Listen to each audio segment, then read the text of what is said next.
Assalamu alaikum.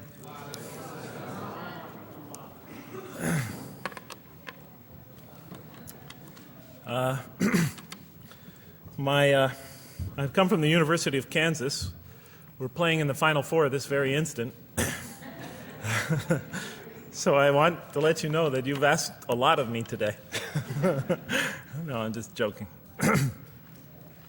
All right, very briefly, I just want to talk a little bit about what the Quran has to say about the purpose of life. I think this is an extremely important subject, especially for Muslims living in America, because we're sort of a minority, a new religion here, and many people are interested in what we believe. And I think the primary question that people want answered when they first consider another religion is how that religion views the purpose of life, the purpose of of our existence here. And so I'm going to begin, though, talking about an atheist point of view, because I want to talk about what sort of answers the Quran might have for an atheist. So to begin this, I need to talk for about 5 or 10 minutes about what I believe contributed to my becoming an atheist, because I grew up in a Christian family. And then I'll talk for about 45 minutes or so about what I experienced in the Quran and how that sort of changed my perception. So it's very simple. But my wife always says I should summarize what I'm going to do before I talk, because it's easy to get lost in my speeches. And my wife doesn't have a lot of confidence in my speaking ability.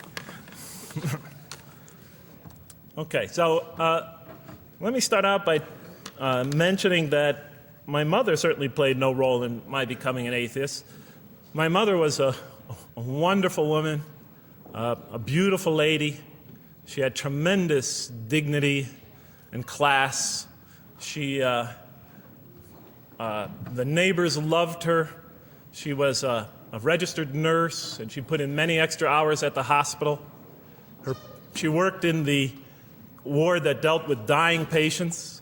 And when I would come and pick her up late from work at night, not all the patients, but many of the patients would drag me over and talk to me and tell me what a wonderful woman my mother was. When she died, her funeral was packed, and person after person that came up to me had a story to tell about my mother and her goodness. Time and time again, people described her as, Jeff, your mother is a true saint. She was a deeply religious woman, a great mother, a great teacher, a gentle person. She never cursed. I never heard her curse, swore ever in her whole life. Never heard her speak to anybody rudely or speak about anyone rudely. She was a tremendous example of a truly religious person, and she didn't wear it on her sleeve. It was just slowly but surely you could see it just in her day-to-day interactions with people. My father, on the other hand, was a difficult man.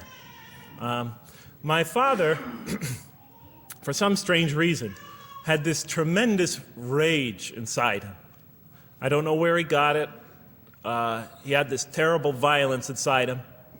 And every night he would try to quell that violence with hard drinking. And his drinking, though, only made him all the more volatile. Because my father could be laughing and joking one minute, and he could fly into an angry rampage the next for some unexpected reason. You never know what would trigger it. And once he flew into that angry rampage, it would take, he would just go wild in the house. The house would be in havoc. And he would rage on and on and on, and it would take an awful lot of liquor and several hours before he would finally go to sleep. And this would happen night after night after night. And so my 4 brothers and I was the 4th in line. My 4 brothers and I lived a frightening and precarious childhood. But I'd have to say the worst of it was watching my father regularly taunt and threaten and abuse my mother.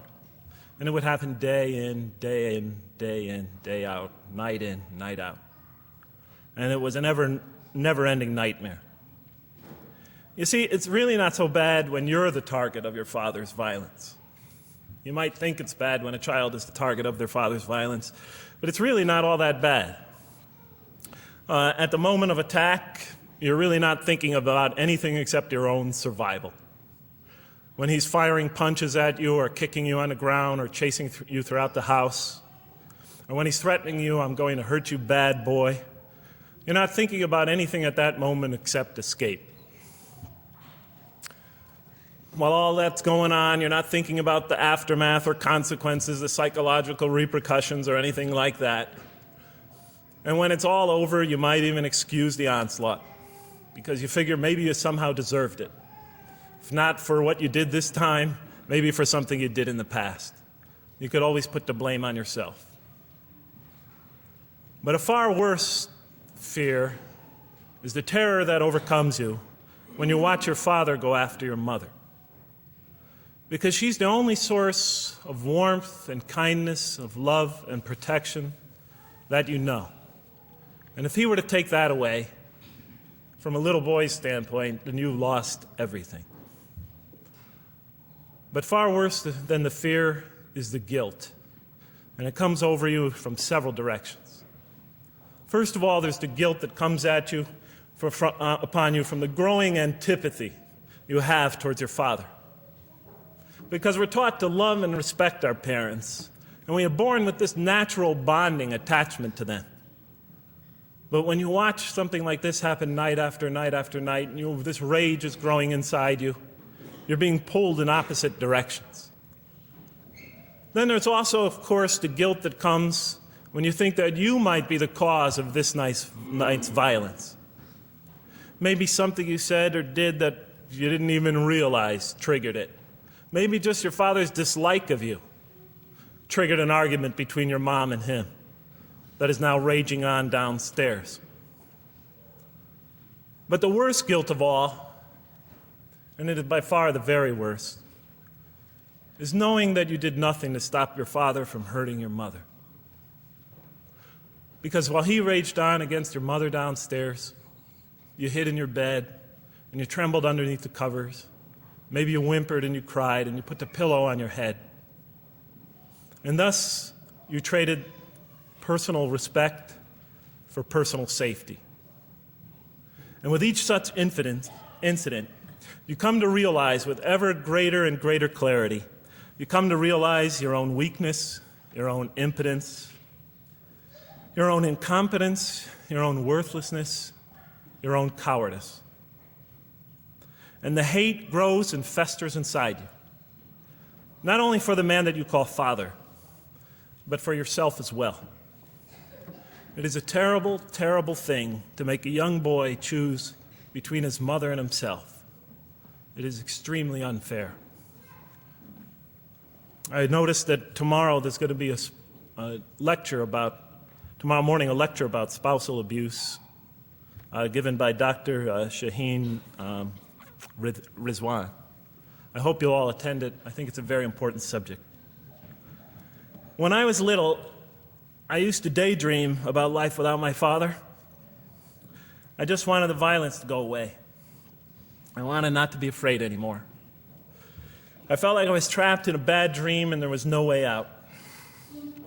And so I prayed to God again and again and again to remove my father from our lives. But he was always there, and very soon I began to wonder if God really was. I could not fathom why God would subject my mom to such lifelong punishment. I could not imagine what great sin she must have committed, or that we, her children, must have committed to deserve my father. I didn't have the maturity to sort out such questions, but I had enough fear and anger to provoke them. I was too young to see the wisdom in allowing my mom to suffer the violence and abuse of my father. I was too young to understand why God would let innocent children tremble night after night after night in their beds, fearing that they might not see their mother the next morning. I was too young to see how the mercy of God could even extend to my father with all his terrible failings. All I could see in my world was chaos and violence and fear, and so it became easy for me to question the existence of God. And I began to do that at a very early age. I'll even say that the turmoil of the 60s and 70s that's the age when I was a teenager, in the late 60s, early 70s, only reinforced my skepticism. When John and Robert F. Kennedy were assassinated, or Martin Luther King was gunned down, when Vice President Agnew was kicked out of office and Richard Nixon soon after him, when the race riots erupted in city streets like mine, and gang fights erupted in our cities, many of those which I was involved in, when I saw the bizarre and senseless carnage of Vietnam, they all confirmed the lesson that was already ingrained in me and that my father had taught me so well, that the world is dominated by random, consuming, undiscriminating violence. And very soon I began to ask why. Why would God make it that way? Why wouldn't he just pop us into heaven from the first and spare us all this suffering? Why does he let little children in Vietnam get napalmed and run down the street naked on fire when they had done nothing to deserve it? Why does he let the race riots go on? Why does he let the leaders be assassinated? Why does he just let the violence go on and on and on for people who had nothing to do with it? It wasn't of their own making. Why didn't he just make us angels and pop us into heaven if he could make us angels, which I was always taught he could? Why did he make us so susceptible to sin? Why didn't he make us impervious to it, like he made the angels? Is this the best world he could create, I thought? Is this the most perfect world he could create for our existence, for our beginning? I just couldn't figure it. And all the explanations I received from priests and doctors and lawyers, from whoever, spoke to me or taught me, they just didn't make sense to me. In any case, so I became an atheist when I was 16, even though I was going to Catholic school at the time. Declared myself an atheist in one class. It was a confrontation between me and a priest. We were talking about God and the purpose of life. And I expressed my views, and he said, well, then you don't believe in God. I said, well, I guess I don't. And then through my junior and senior year of high school, I got an F in religion, even though I continued to do very well in the tests. In any case, when I was 28, to make a long story short, some friends of mine gave me a copy of the Quran. And one night I was sitting in Diamond Heights, my apartment in Diamond Heights in San Francisco. I was working that time at the University of San Francisco. I was 27, 28 at that time, I can't remember. And I ran out of stuff to read, and I took this gift that my friends gave me and I began to read it. And I came to the first verse. Well, I opened the Quran, read the first page, then the second, and then very quickly, in the second surah, about 37 verses into the Quran, I came upon the story of mankind. And I have to admit, I read through it very quickly. It was about 9-10 verses long, story of the first man and woman. And I recognized some of the details. It was similar to what I had learned when I was a child, but I noticed that there was something wrong. It was apparent to me that whoever authored this Quran, of course I wasn't a Muslim at the time, so I didn't have any idea who that was, whoever authored this Quran clearly did not understand the real meaning of the story, because they had obviously gotten the details confused. They didn't even understand the whole purpose of the story. And so I just read through it once, and then I read through it again, just to try to see what kind of point the author was making, and then I read through it a third time and a fourth, and then I realized this is something strange going on here. I'm going to read this much more carefully. I'm going to need to go through this story line by line, verse by verse, because it's obvious that the author is trying to bring out another point. And I wasn't quite sure what it was, but definitely he packs a lot of meaning into almost every word.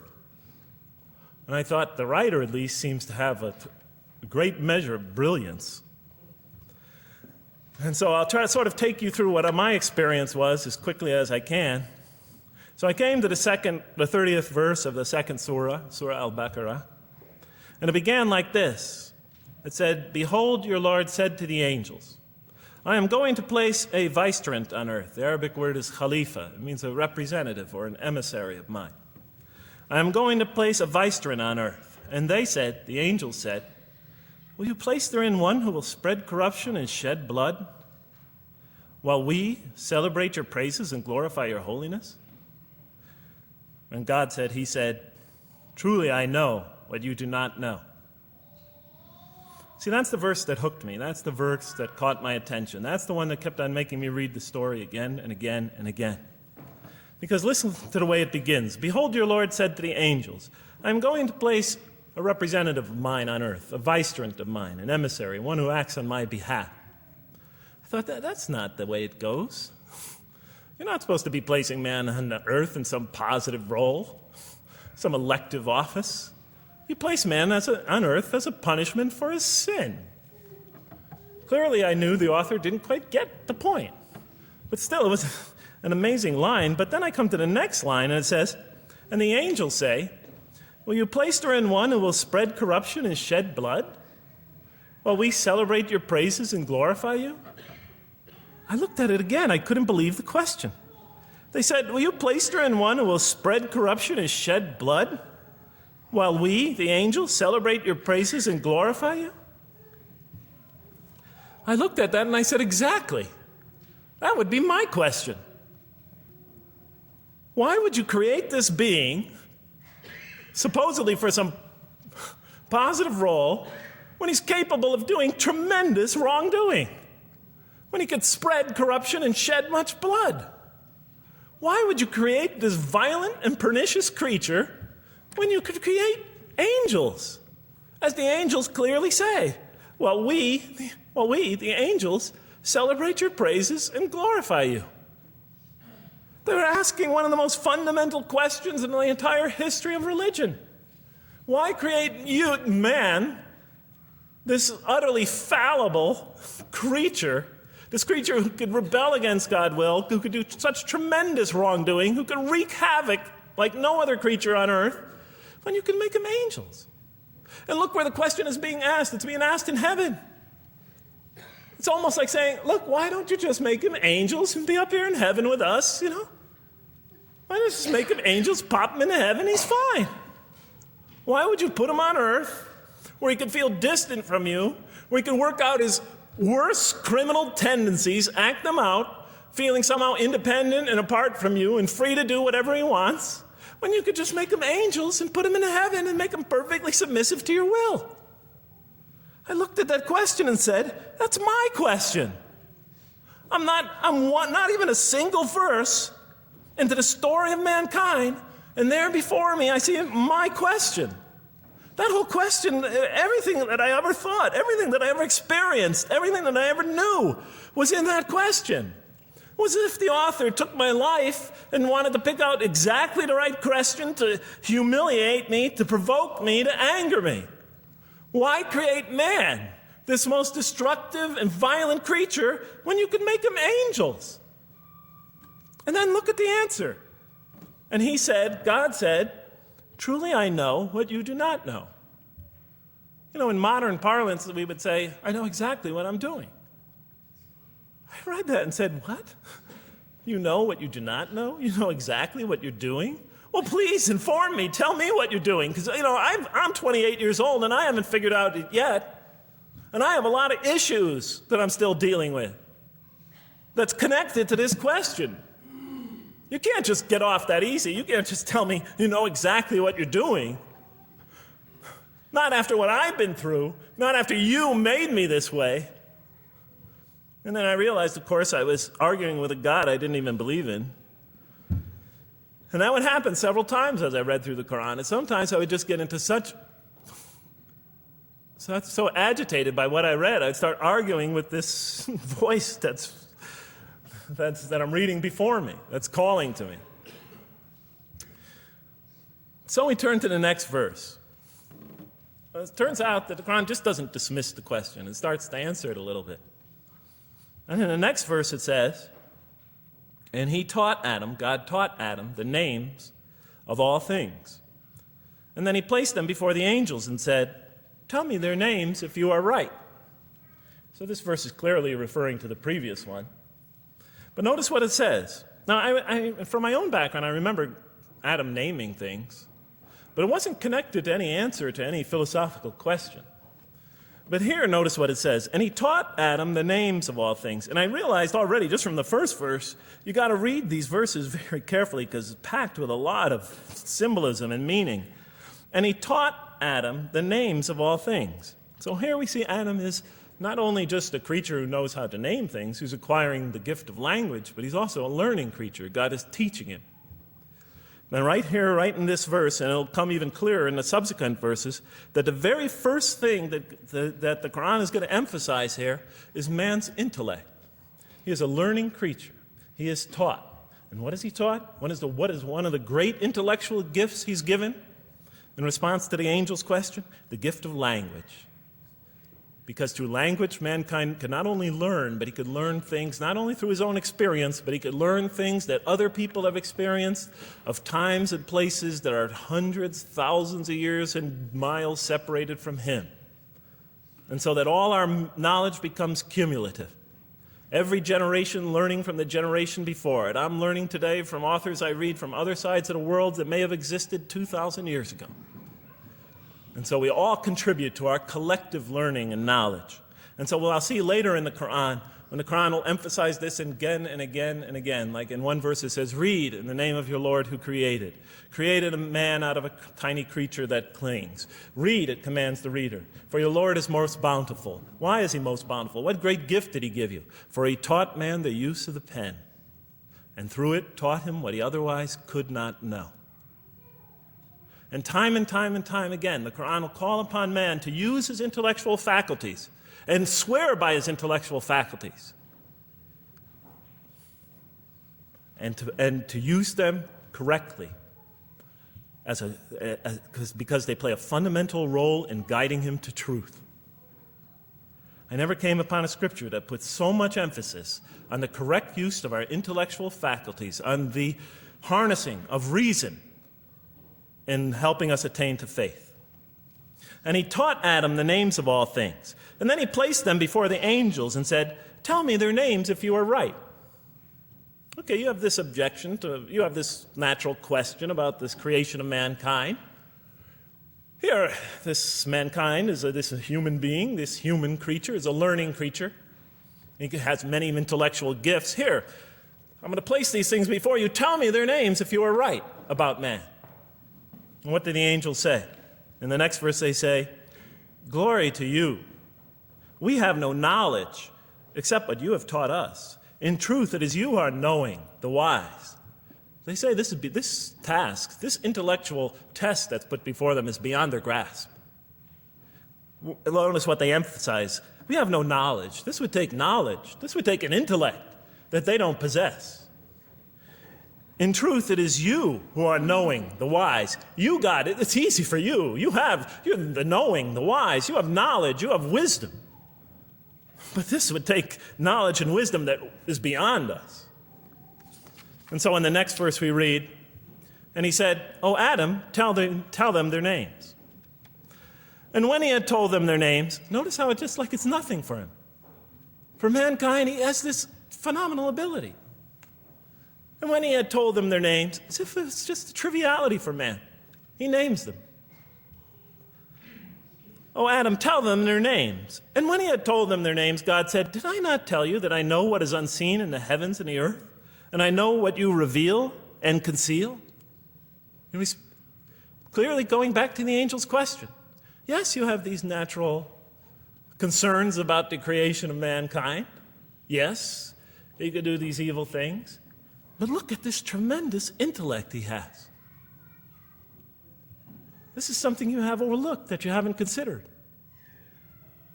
And that's clearly the point of these verses. Even though I felt that the author didn't quite, it was as if I realized that he didn't misunderstand the story.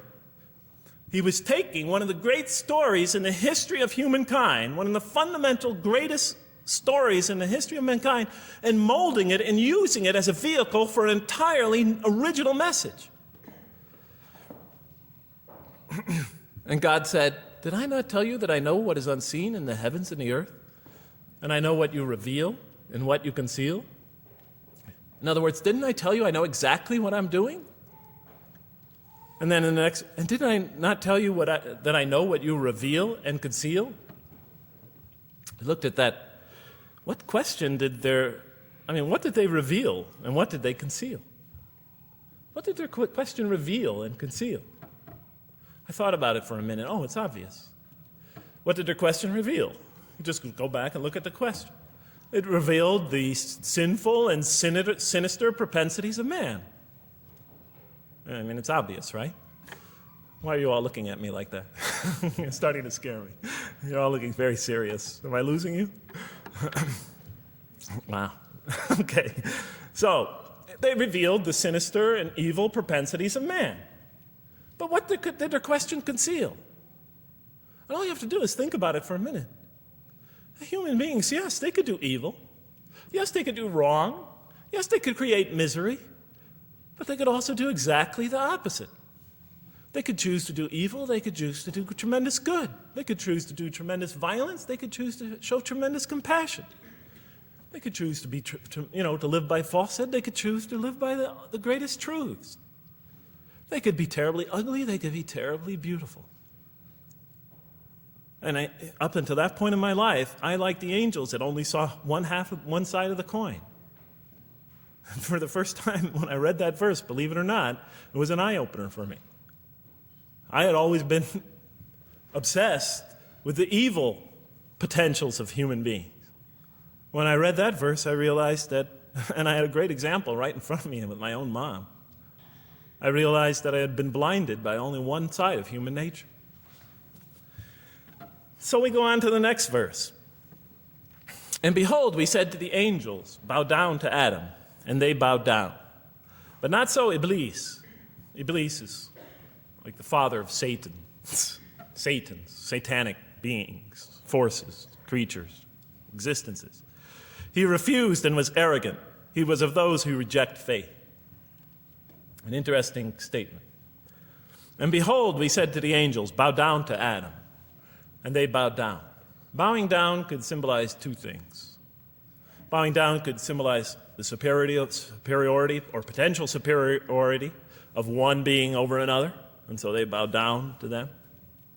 Bowing down could also mean that they serve that creature in some respect. Of course, the Quran says that all beings serve God, all created beings serve God. But this verse seems to be indicating, and the rest of the Quran will make it clear, that these angelic beings, these angelic entities, will serve the development of mankind.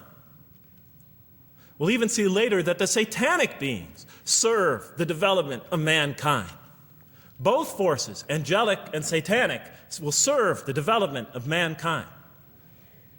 Because one will present man with a choice to do the most altruistic things. The other will simultaneously try to influence man in the opposite direction. And so human beings will be moral creatures, and will have to make moral decisions. And it's in those moral decisions that they will grow spiritually and morally as human beings. And they'll take that into the next life.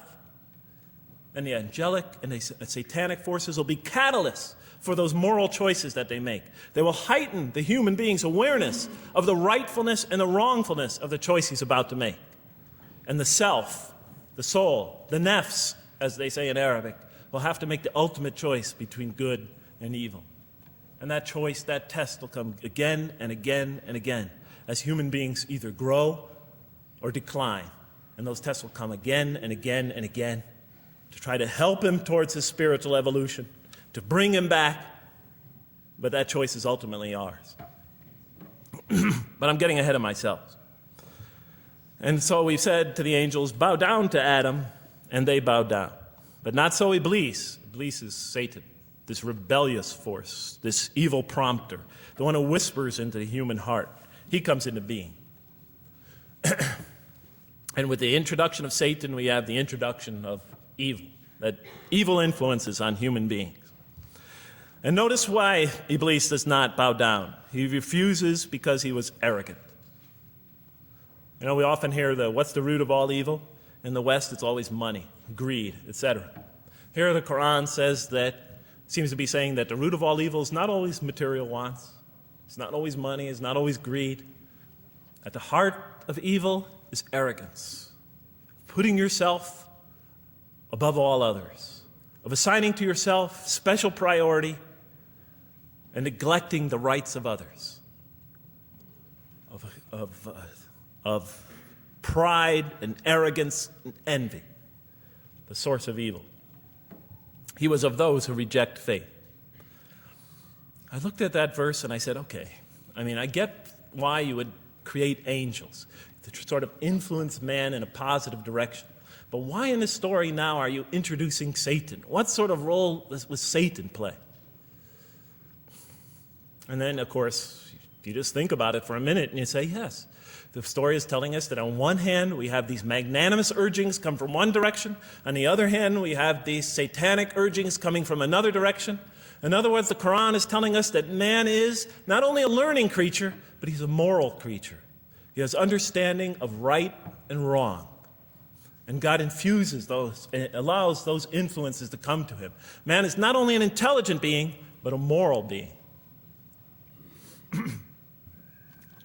And so, the Quran is not all that difficult to understand. You just sort of read it, I found, and you just sort of follow your nose through it and see what it's saying.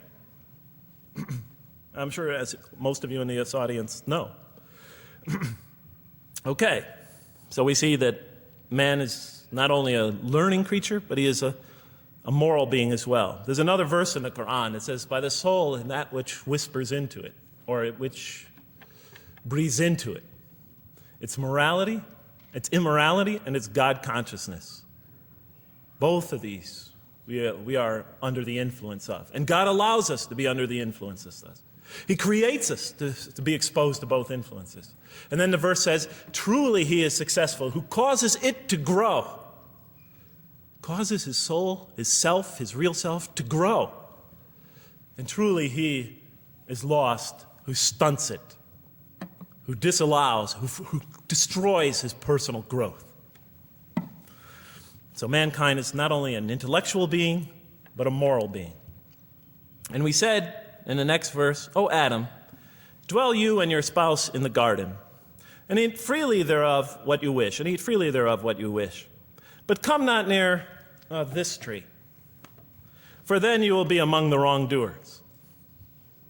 I looked at this verse, and I was starting to wonder if the author was drifting back to the old story again. I was confused.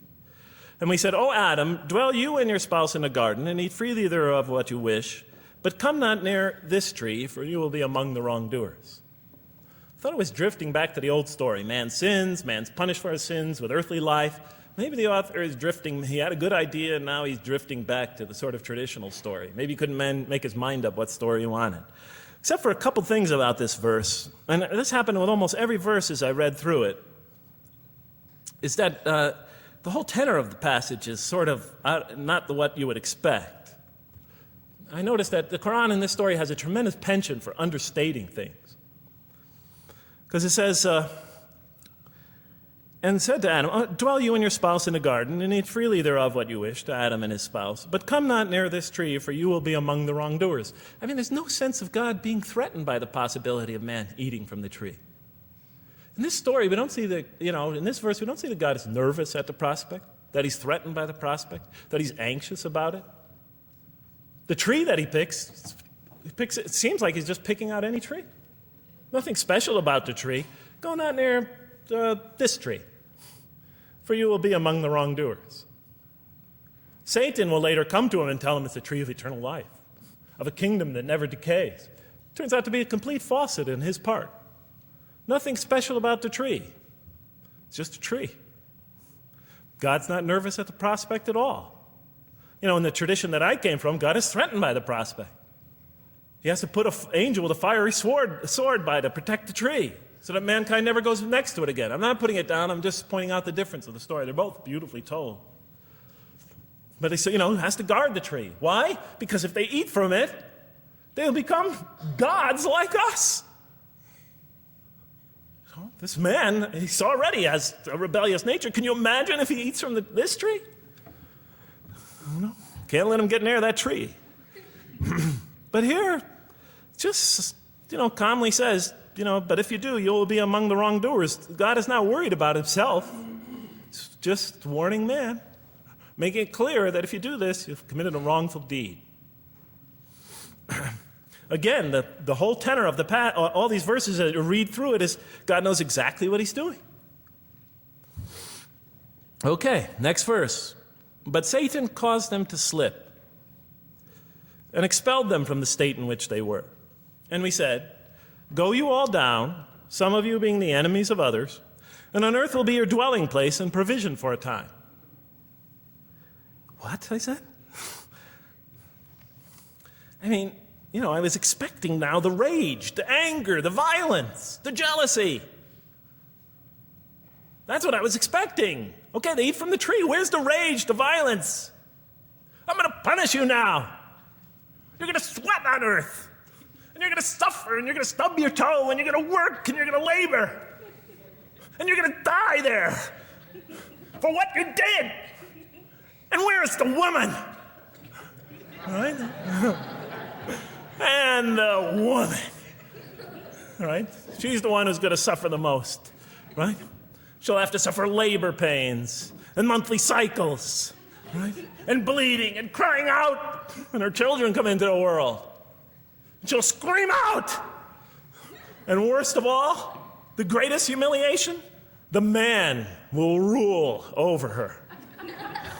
When he's obviously her intellectual inferior because she and the angels she and Satan seduced him, and he just bumbled along and committed a real, wrong deed. Well, I don't mean to make light of it. But the story is obviously different, though. No threat here. As a matter of fact, look at the way it says, "O Adam, dwell you and your spouse in the garden, and eat freely thereof what you wish. But come not near this tree, for you will be among the wrongdoers." Then they make the mistake. But Satan caused them to slip and expelled them from the state in which they were. And we said, "Go all you down, some of you being enemies of others, will be adversaries of others.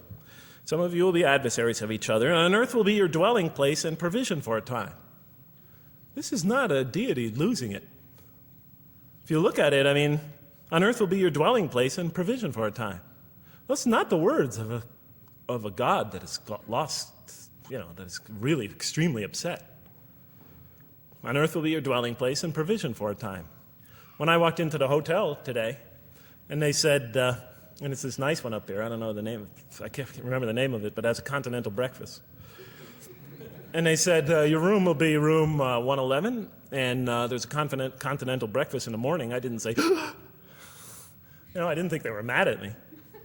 Because he said, you're going to sleep here, and this is going to be your provision in the morning. Oh, thank you. But notice something else about this verse. When you read these verses for the first time, I don't know, maybe I'm nuts, and many people think I am. But when you read these verses for the first time, this is just so much that catches your attention. But Satan caused them to slip. I remember, I couldn't get that verse out of those words out of my head. Satan caused them to slip. To slip? The greatest sin in the history of the human race, and it's called a slip? In my culture, slip means, you just momentarily, for a fraction of a second, you lose your focus. It's not a big deal. My Uncle Bob used to always say to me, "Jeff, I'm sorry I'm 5 minutes late, I slipped up." The understanding is it's no big deal. It's just a slip. That's what we say when we make a minor mistake. I slipped up. Don't worry about it. Never happen again. A slip, I said? Momentary loss of focus? The greatest sin in the history of humanity? Why we're all here? Why we're all suffering? Why we experience death? A slip? I didn't believe it. I went to my Arabian friends at that time. I didn't know any Arabic. They came to this verse. We went through it line by line. I said, now don't change any words. Just read them one at a time. But Satan made them, and I said, okay, this one right here. What does it mean? Tell me what that means. They looked at it. It says, slip. Slip. And expelled them from the state in which they were. A slip, I thought? But then maybe I was trying to force the traditional understanding, the traditional interpretation. Maybe it was just a slip. After all, they didn't commit murder. They didn't commit robbery, rape, pillaging, assault. They ate a couple of pieces of fruit. It's not the greatest sin in the history of humanity by any means. And then the next verse says, and then they were expelled from the state in which they were. Well, what state were they? Let's see now. Let's go back from where we started. First, mankind is being taught. We see he's an intellectual being. Then we show he's a moral being. Moral being means he's a being that's going to have to make choices. And then God gives him this choice. It's not a huge deal. It's not the gravest sin in the history of humanity by any means. It's minor by any standards. They make it, though.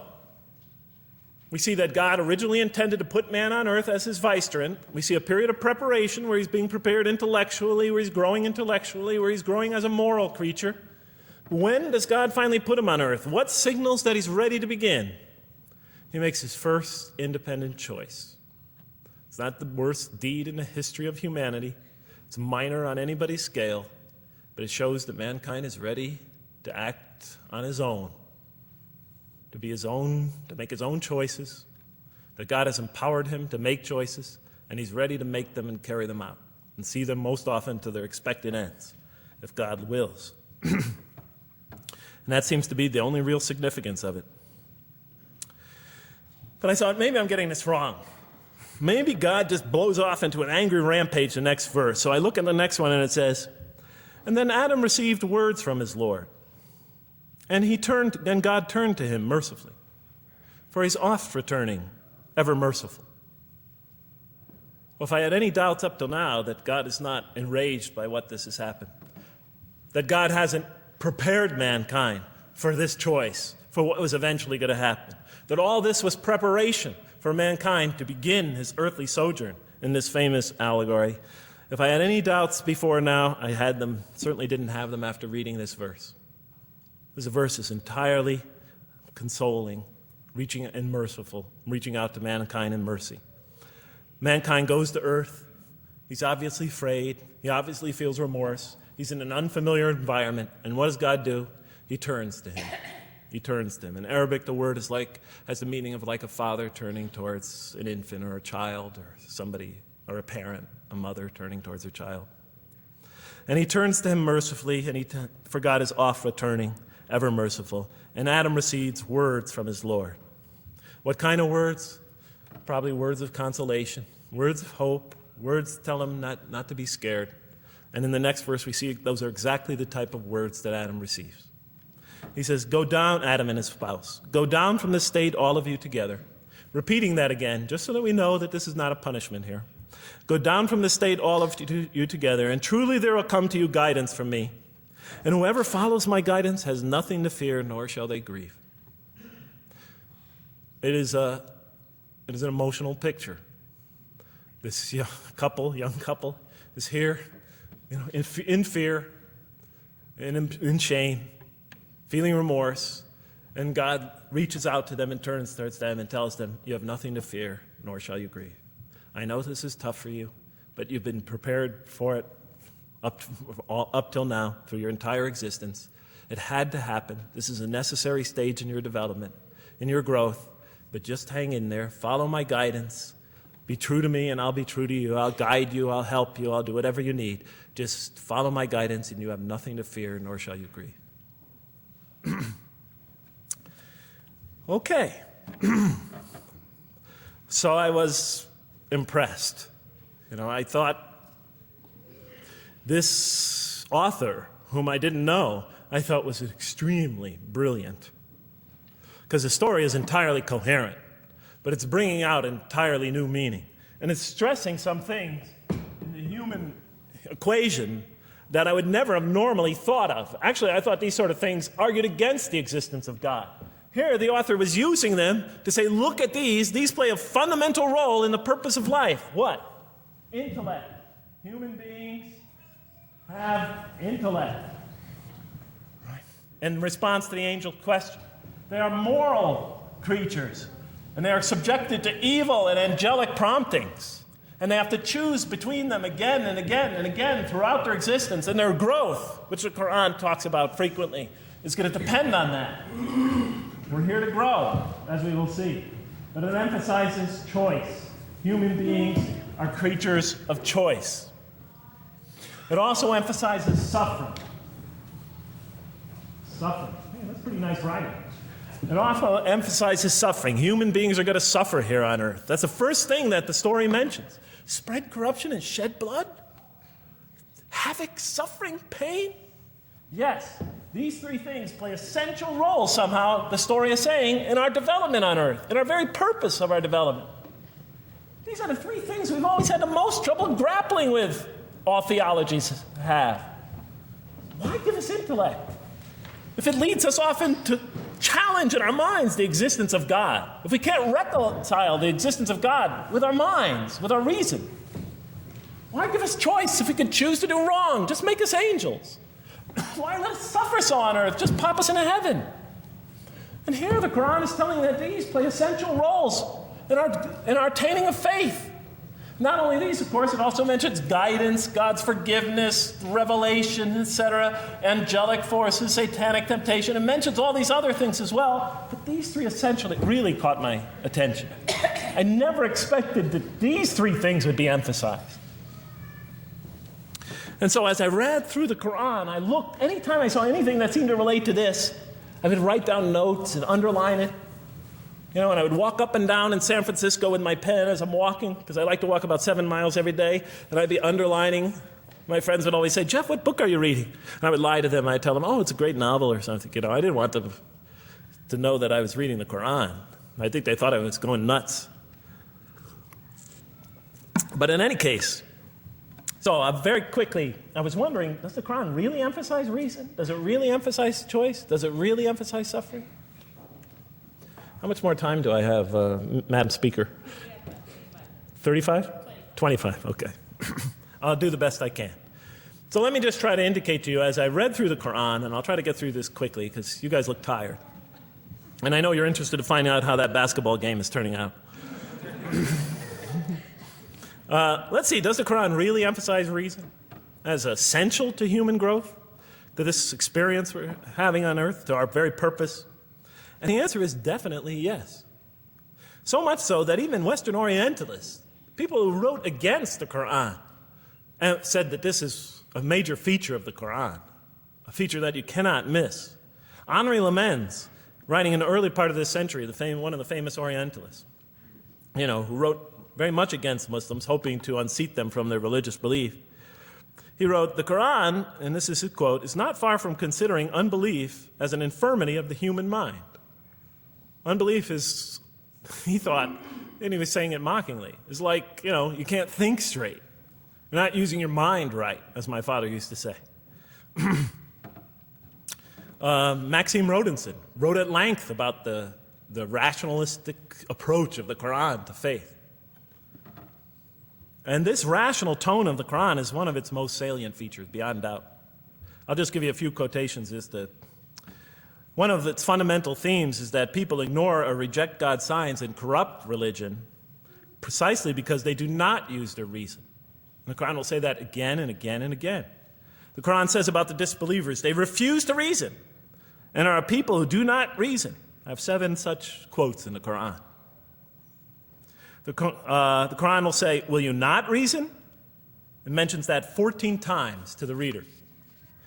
God reveals signs and lessons and admonitions so that, and this is a quote from the Quran, perhaps you will finally use your reason. There are 8 such statements in the Quran. From the Quran's viewpoint, reason and faith are allies, just as illogic and false belief are allies. And it clearly sets the conflict along these lines. It says the right way has henceforth become clear from error. Those who benefit most from the Quran are persons of insight. 16 such statements in the Quran. Firmly rooted in knowledge, 8 such statements. Use their reason, 10 such statements. Stand on clear evidence and proof, 7 such statements. Those who oppose this revelation are deluded, 9 such statements. In manifest error, 28 such statements. Ignorant, 15. Foolish, 3. Have no understanding, 9. Only follow surmise and conjecture, 9. And blindly adhere to tradition, multiple times. It states that. In an almost Socratic style, the Quran repeatedly quizzes the reader and calls into question his or her assumptions. Again and again, it asks us, what do you think? 18 such statements. Have you considered this or that? 13. Did you suppose? 7. Sounds like a math teacher. Do they not ponder? 2 such statements. Do you think? Do you even think? 18 such statements. The message is clear. To gain truer faith, we need to free ourselves from inherited notions and examine our beliefs rationally. Learning plays a key role in human development. Read, the Quran exhorts the reader. For God taught us the use of the pen and taught humankind what it otherwise could not know. In life, nature, and history, in the Quran, there are signs and lessons for those who are wise. There are 21 such statements. The Quran states over 100 times that it has been revealed to make things clear. I thought the author of this Quran must have had a strong mathematical insight, a natural mathematician. All throughout, when I was reading, I was trying to imagine what he must have been like. God teaches humanity both directly and indirectly, and sometimes so subtly that we are unaware of his instruction. Thus, he tests us in multifarious ways. Of course, I just want to make it clear, Muslims believe God himself is the author of the Quran. Sometimes I give this speech and people come away and ask me, Jeff, who is the author of the Quran anyway? But I didn't know. So I was just trying to figure it out. Repetition is indicative of the importance given to certain ideas. It should be observed that the Arabic word for knowledge in the Quran, ilm, appears 854 times in the text in its various forms. It's one of the most frequently occurring words. So the Quran really does put great emphasis on reason in our spiritual quest. Does it put great emphasis on choice? Well, here's what it has to say. Let there be no compulsion in religion. The right way is henceforth clear from error. It's a choice, and it must be freely made. And it's a choice between correctness and error, between right and error, between reason and falsity. Had God willed, he could have indeed guided you all, it says in the Quran. I went, why not? I thought. Why not just guide us all? Why let some of us choose to go this way and that way? The Quran was constantly provoking me as I read it. Do not the unbelievers know that had God willed, he could have guided all mankind? Oh, do not the believers know that had God willed, he could have guided all mankind? Okay, I'm an unbeliever, I thought. Tell me, why didn't you guide all mankind? If you want us to be in conformity of your will, just make us that way. And if we had so willed, we could have given every soul its guidance. Why did you let us be creatures of choice? Just program us to do the right thing. Never make a wrong choice. Had God willed, he could have made us all one community. He could have made us clones of one another. But he didn't. It wasn't part of his plan. Enlightenment has come from your Lord. He who sees does so to his own good. He who is blind is so to his own hurt. It's your choice. It says it again and again in the Quran. Remember when I was reading this, I was a disbeliever. And this scripture is constantly reminding me, it's your choice, Jeff. It's no compulsion in this. It's your choice. It's up to you. You're probably not reasoning correctly here. Think a little harder. Come on, try. It's just a few more steps. And whoever is guided is only to his own gain, and whoever is stray, I am only a warner. It's your choice. We have revealed to you the book with the truth for mankind. He who lets himself be guided does so for his own good. He who goes astray, it's to his own hurt. It's his choice. There are many, many such references. I'll stop there. But you get the point. The Quran clearly emphasizes that choice plays a key role in our development. But what about suffering? Suffering's the biggie, right? That's the real major question. What does the Quran have to say about suffering? Because every religion deals with suffering in a different way. It's either something you have to be saved from, and so some religions stress salvation, or it's something that you have to sort of transcend through meditation and training so you can sort of not feel it so much, get above it and beyond it. Some religions see it as primarily punishment. Some of the more ancient religions see it as the result of the precarious and whimsical, control of many gods working against each other, playing with human beings. Different religions have dealt with it in different ways. But almost all of them, I would indeed say all of them, have sort of seen it as something not so good.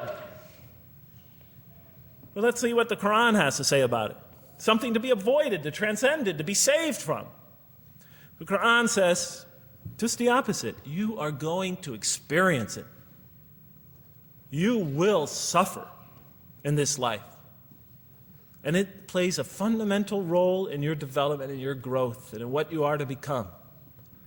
This scripture didn't just say you're going to experience it. It said you should embrace it. You should struggle through it.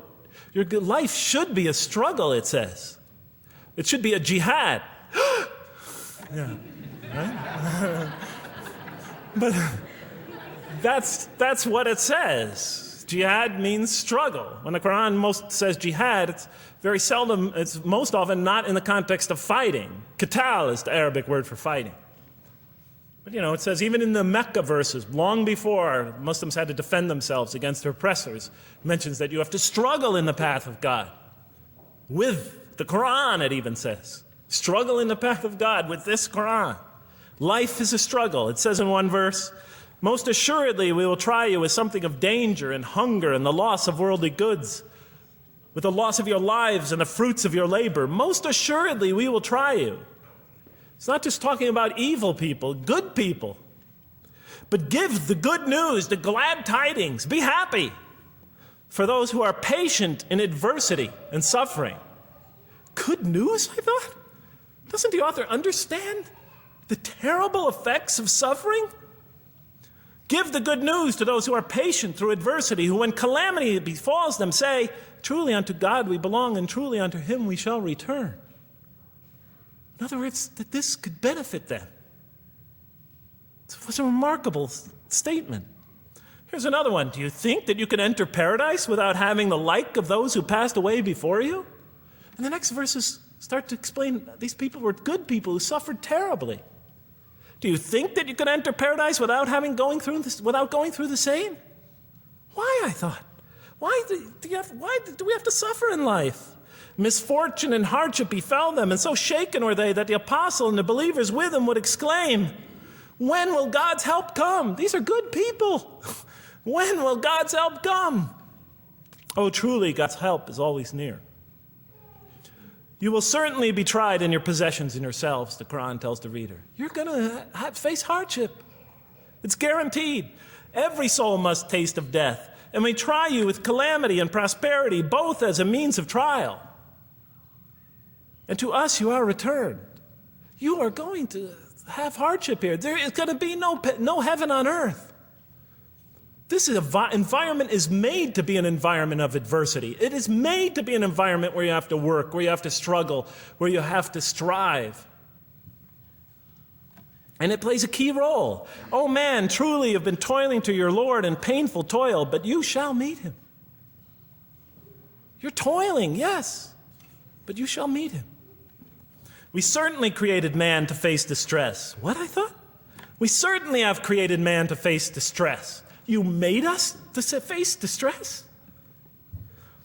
Does he think that no one has power over him? Sometimes people get, so down, they just think, this can't be a God. Look how I'm suffering. He will say, I have wasted much wealth. Some people just become totally devoted to worldly aims. Does he think that no one sees him? Have we not given him 2 eyes to see with, a tongue, and 2 lips to communicate with, to learn from by communicating? Can't he see around him? Can't he tell from communication with other people? Haven't we pointed out to him the 2 conspicuous ways? What are the 2 conspicuous ways? But he attempts not the uphill climb. One of them is the uphill climb. And it says this is the way you should be pursuing. And what will make you comprehend the uphill climb? It is to free a slave, or to feed in a day of hunger, an orphan nearly related, or the poor one lying in the dust. Then he or she is of those who believe, and exhorts one another to patience, and exhorts one another to mercy. You have not attained to faith until you struggle the uphill climb. It's telling us you should pursue the uphill climb. What is the uphill climb? Reaching out to your fellow man who suffers. To feed the poor one, but help the poor soul that's lying in the dust. And all over the world there are people in that state. And we watch the news as if it's just entertainment. And the Quran tells us this is something you should involve yourself in. That is the road that you should travel. It describes a successful life as an uphill climb. Well, I can see I'm running out of time, so I'm going to have to tie this up in about 15 minutes, I guess. But definitely the Quran emphasizes these three elements in the human drama. But as I read through it, I couldn't see how it all fit together. I mean, why didn't God just... Why? Why do we have to experience these? What purpose do they play? Just pop us in the head and beam us up, I thought. Well, one thing, like I mentioned before, the Quran will repeatedly emphasize that we're here to grow and to learn. And I'll give you 4 or 5 quick verses because I know you're tired. It says, Our Lord, and raise up in their midst a messenger from among them, who shall recite unto them your signs, and that shall teach them the book and the wisdom, and who shall cause them to grow. We have to learn wisdom in the book, and Revelation in particular, and who shall cause us to grow. And we have sent among you of yourselves a messenger to recite our signs to you and to cause you to grow. Truly God was gracious to the believers, this is in the 3rd surah, when he raised up from among them a messenger from themselves to recite his signs to them and to cause them to grow. It is he who has sent among you who has sent among the unlettered people a messenger from among them to recite his signs and to cause them to grow. These are all distinct references. Just 2 more. There are many more. And the soul and that which breathed into it, its immorality and its God consciousness. He is indeed successful who causes it to grow, and he is indeed a failure who stunts it. And in the 92nd surah, Surah Al-Layl, it says, Far removed from it will be the righteous who give his wealth that he may grow. So the purpose somehow is to grow. We're in a growing, learning, developing experience. We weren't just created when we came into the world. This is actually a stage of our creation. Just as our development in the womb was a stage in our creation, our essential stage in our physical creation, this is an essential stage in our personality creation, in the creation of our real being, that which we take into the next life, our essential selves. We've gone from the physical creation in the womb, primarily physical, now to the human creation, the personality creation in this stage. I thought maybe I'm, projecting my own neurosis into the scripture. Maybe it doesn't really emphasize that life has a purpose. But time and time again, I would find it does. For example, just quickly it says, those who remember God standing and sitting and lying down and reflect upon the creations of the heaven and earth and say, Our Lord, you did not create all this in vain. You did not create all this in purpose. Just when I was starting to think, maybe the Quran really doesn't state a purpose of life. It really doesn't mean there's a real purpose of life. Maybe I'm reading into it something that is there. I would come upon verses like that would force me to just read a little further, make me think, well, maybe it's just around the corner. We have not created the heaven and the earth and whatever is between them in play. If we wished to take a sport, we could have done it by ourselves, if we were to do that at all. God doesn't create to satisfy his whims or fancies or entertain himself. Do you think that we created you purposely and that you will not be returned to us? It says in the 23rd surah, the true sovereign is too exalted above that. In the 44th surah, we did not create the heavens and earth and all that is between them in play. That serves a purpose. Now, what sort of purpose can it possibly serve? So I tried to, apparently the Quran speaks about believers and those who are the rejectors. You have the believers on the one hand, the rejectors on the other. Now, apparently God has created us to be believers. So I tried to study what the Quran has to say about the believers, and it's a natural thing to do, to see what it wants us to become, if it has anything to do with these essential elements that it stated. I mean, it's a natural way to approach it. I think you agree. Do you agree? Somebody nod your head. That's what I say to my math students. Just one head nod is enough for a mathematician. Get one head going, okay, I did my job. Okay. So, how does the Quran describe the believers? What are they supposed to attain to? What is their ultimate thing that they're supposed to get? What are they ultimately supposed to achieve? And it's very clear when you read the Quran that what they will achieve in this life and will experience to so much greater degree in the next is they will experience a relationship of love with God. They will turn to God in love, and God will turn to them in love. In the Quran, God's mercy, compassion, forgiveness, kindness, beneficence, warmth, generosity, all the things we normally think associated with God are freely given to all mankind. But when the Quran speaks of God's love, we would normally think of that as God's love. But when the Quran speaks about God's love, it's talking about something very special. This love is always presented as a relationship between two. If we do not turn to God in love, then we just receive His mercy, forgiveness, kindness, beneficence, warmth, generosity, all those wonderful nurturing things, His nurturing, and we reject it. And so we never really experience that love because we never really turn to it and open ourselves up to it. It is always there for us, but unless we enter into that relationship, that love, that give and take, that relationship of love never develops. We reject it, and that's what the word kafir means. It means to reject, to turn your back, to ignore, to throw a gift that someone gives you behind your back. And so the Quran tells us that the believers will experience this sublime relationship of love. It says, "Yet there are men who take others besides God as equal, loving them as they should love God. But those who believe love God more ardently. Say, if you love God, follow me, and God will love you and forgive you your faults, for God is the forgiving, the merciful. O you believe, if any from among you should turn back from his faith, then God will assuredly bring a people he loves and who loves him." And throughout the Quran, I'll mention time and time again that God loves the believer. God loves this type of person. God loves that type of person, and so forth and so on. So it's quite, and I'm trying to pick the speed up here, so you'll have to excuse me for that. But it is apparent from the Quran that one of the purposes of creation, maybe the essential purpose of the creation, is to produce from this subset of humanity that will freely enter a relationship of love with God. They will not only experience the beauty of other relationships in their lives, but this love that they will experience with God is the sublime experience that they will enjoy. Not only in this life, but infinitely greater in the next, when all the distractions, all the masks are stripped away.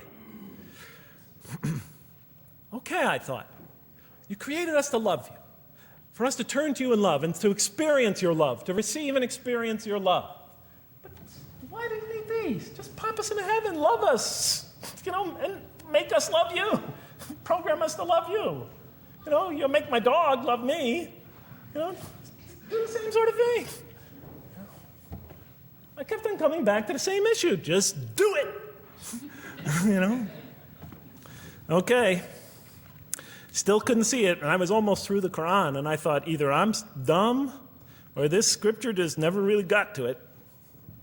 Okay, so I didn't give up. I thought, okay, what's the next natural thing to do? Okay, so we're here to develop this relationship of love with God.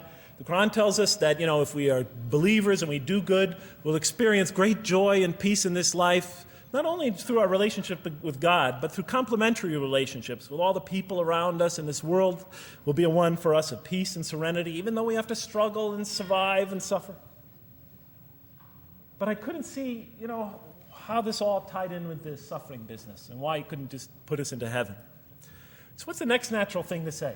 Okay, so we're created to have this relationship of love with God, to enter this relationship, to experience and receive all that he has to offer us. So the natural thing to do is to study the two partners in that relation. What does the Quran have to say about us, the believer? What does it ask of him and her? What does it require of them? And then what does the Quran tell us about God? And then is there some essential nexus, some essential connection between them, and does it have anything to do with these? Because if the Quran doesn't show that, then the essential link that links all this together, that pieces it all together, is missing. And as I thought to myself, whoever this author is, and by now I knew he had fantastic genius, even though he came from the primitive confines of the most backward, most uncivilized sector of humanity, of people that had no literary history, really, to speak of, no great works of literature, no scriptures that preceded him. even though he came from the desert of culture,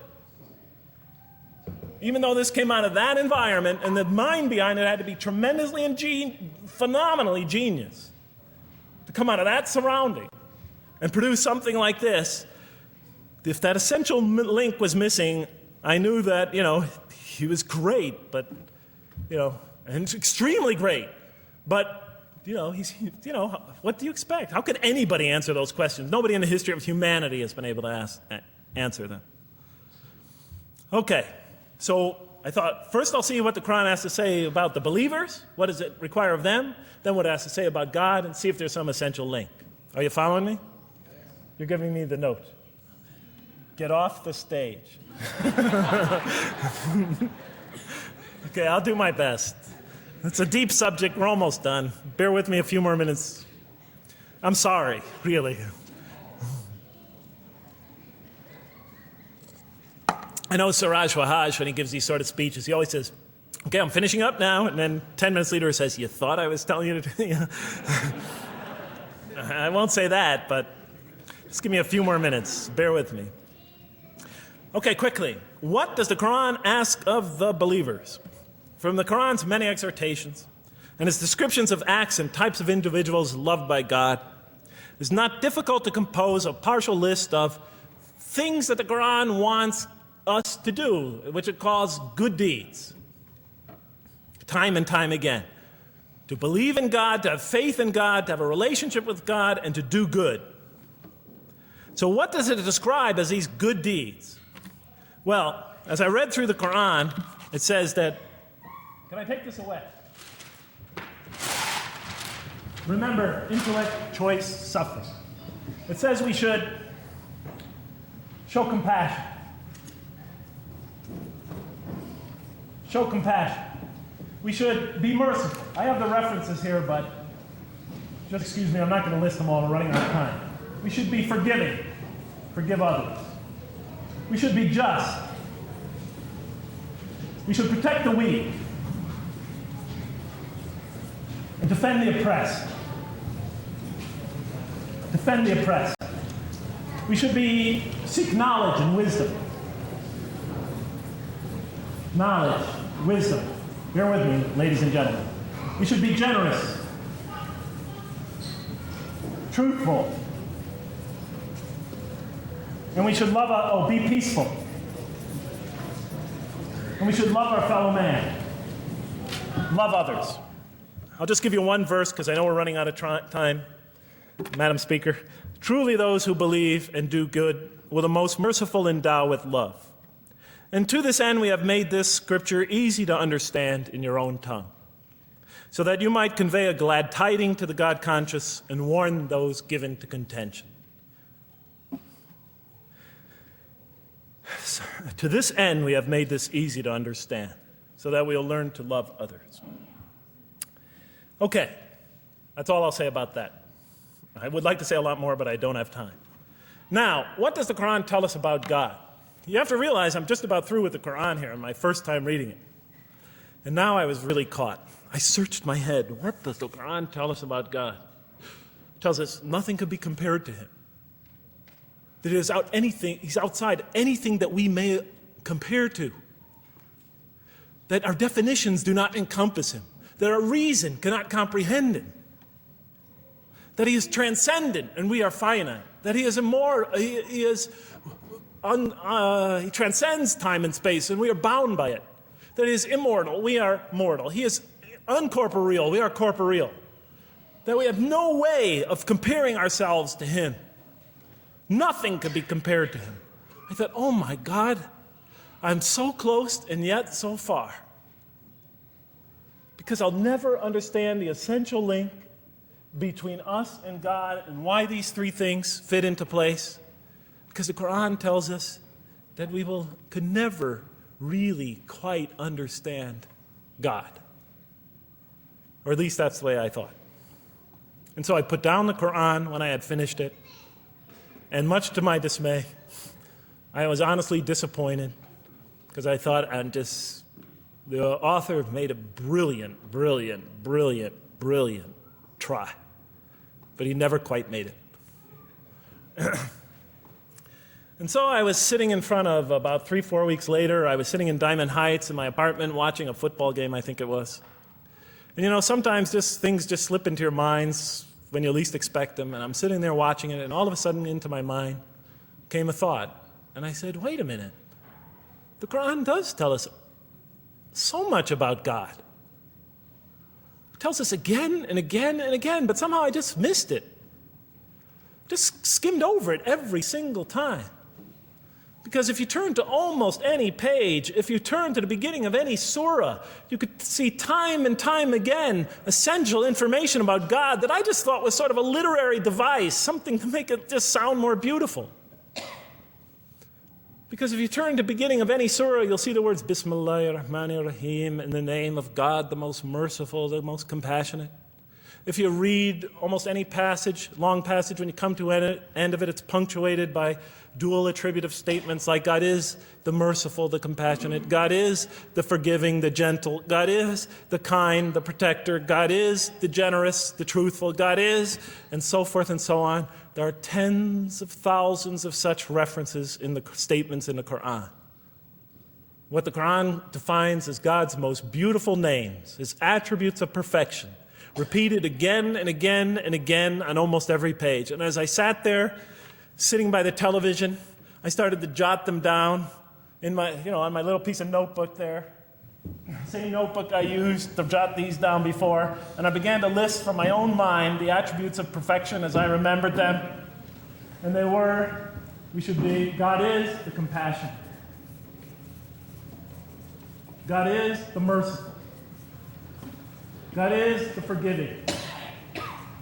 God is the just, the protector, the defender of the oppressed and the weak, the knowing, the wise, the generous, the kind, the truthful, the loving, the peaceful, the source of all peace, the truth, and so forth and so on. Every item I had listed in my list for the qualities that we human beings are supposed to develop, the Quran was telling me had its infinite source and perfection in Allah, in God. And then all of a sudden, all the pieces fell together. Then I suddenly saw it, as I see most of you probably see as well. That now, suddenly it all began to make sense to me.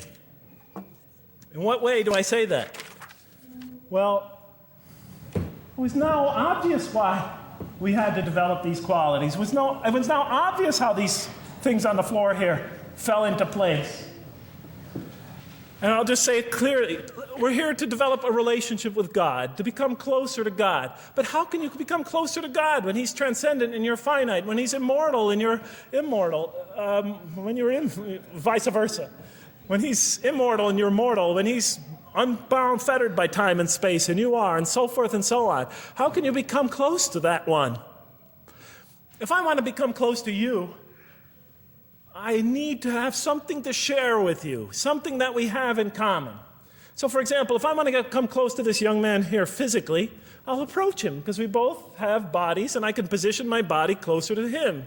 Physical presence, bodily presence, is something we both share.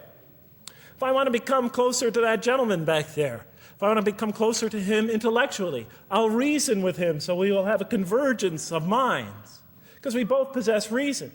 If I want to become closer to one of my sisters on this side emotionally, I'll try to appeal to their sentiments, because we both share feelings and similar types of experiences that generate those feelings. But how does one become closer to God?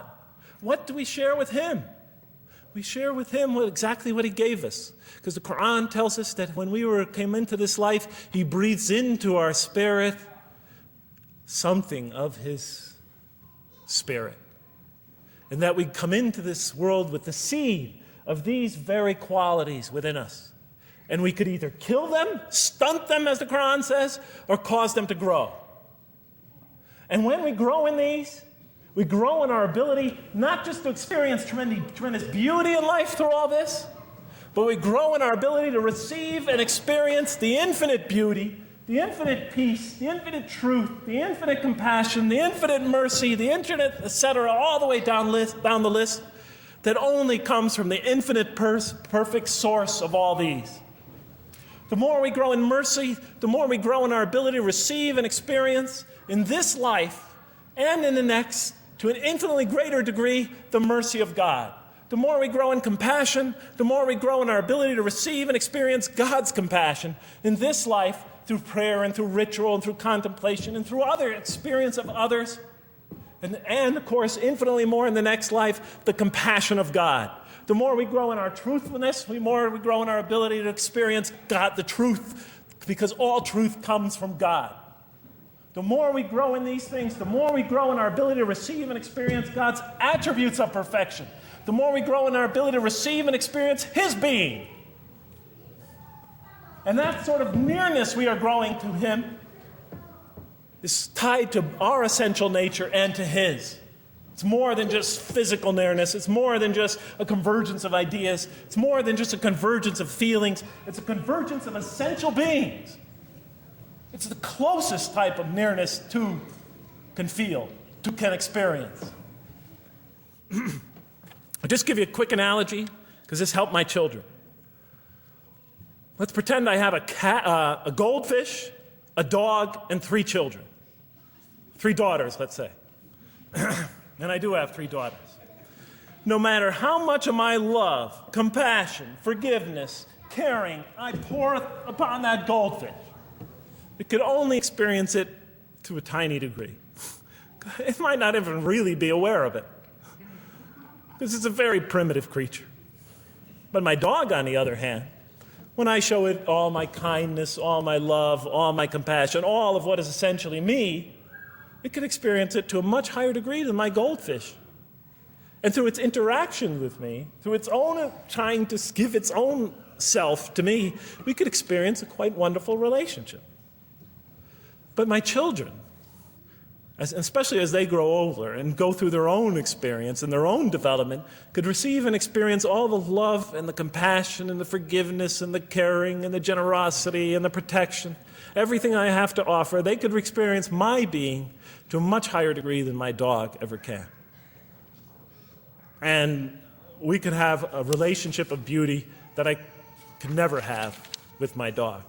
As much as I love animals, having had 3 daughters, I know that the relationship that you have with 3 beautiful daughters could never even come close.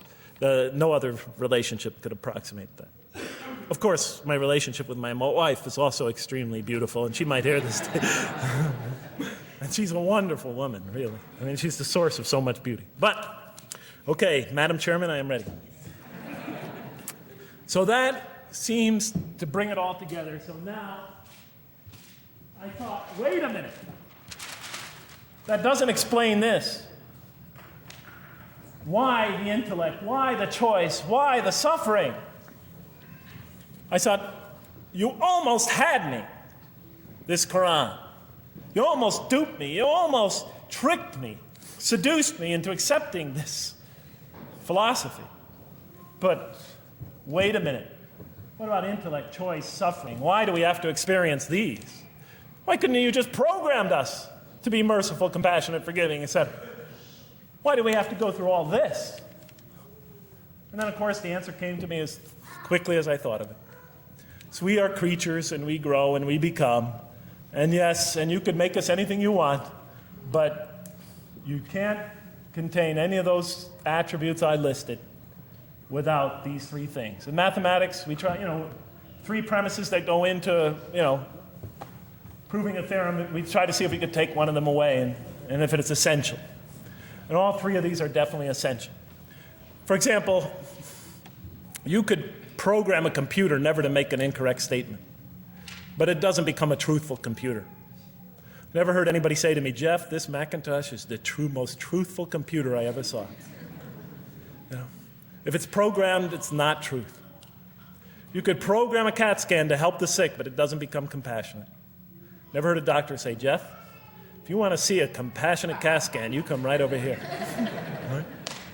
Because all those things, compassion, forgiveness, truth, caring, love, all are born out of choice, suffering, and reason.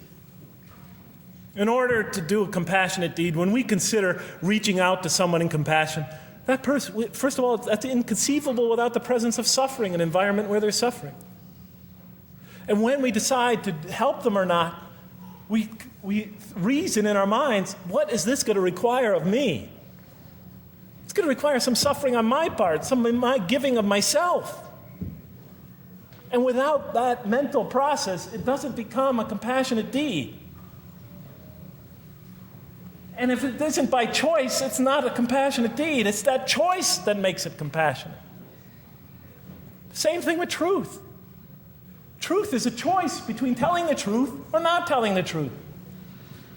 Oftentimes we tell it when we're at risk to our own personal loss. The more suffering that might come out of that choice, the greater is the truth behind it, the greater an act of truthfulness. And all the time we have to weigh the consequences of that choice. If I tell the truth there, my teacher's going to give me an F. If I don't tell the truth, I might get an A. We weigh it in our mind. Last example, the famous wedding vow. Do you take this woman to be your wife in sickness and in health, for richer or for poorer, until death do you part? What are they asking us? Do you knowingly make this choice, understanding full well what's at stake here? That it might involve richness but poverty, health or sickness, that suffering's going to be involved until death. Once a young lady told me, you never really loved me. Because when the growing got tough, when things got hard, when we hit rock bottom, when my life fell apart, you just got up and left. And she was right. And she understood full well that that's what love is all about. It is through giving and suffering together and hanging in there with each other and not bailing out and persevering through suffering, making that choice and knowing what you're doing. All those three things are essential.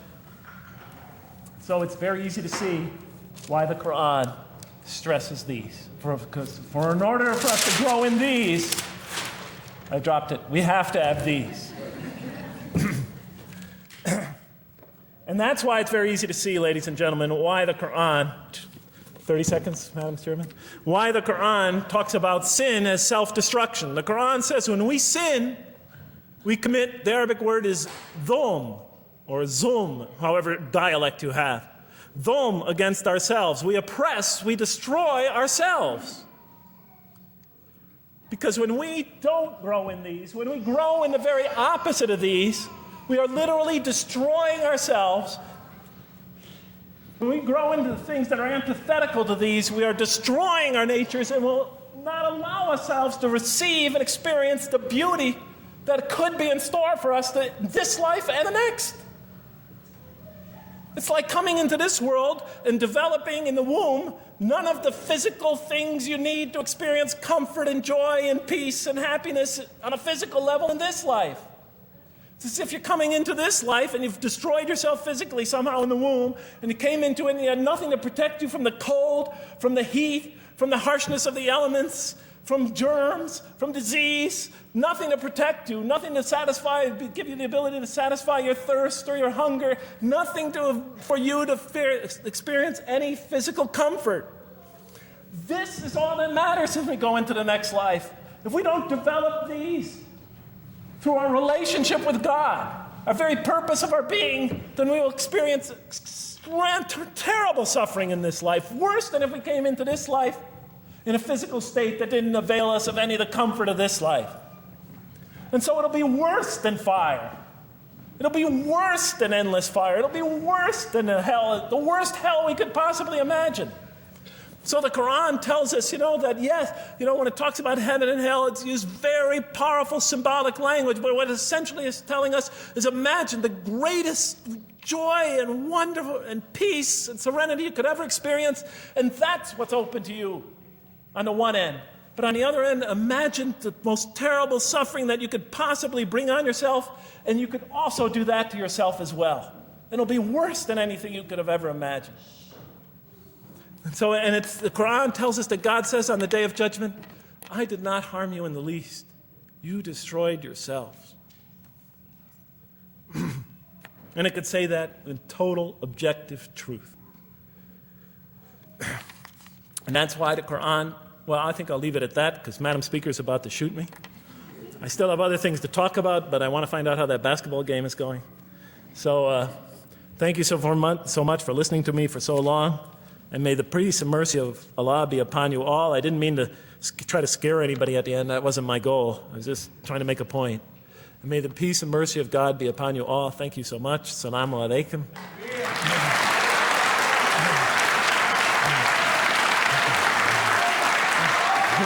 Thank you.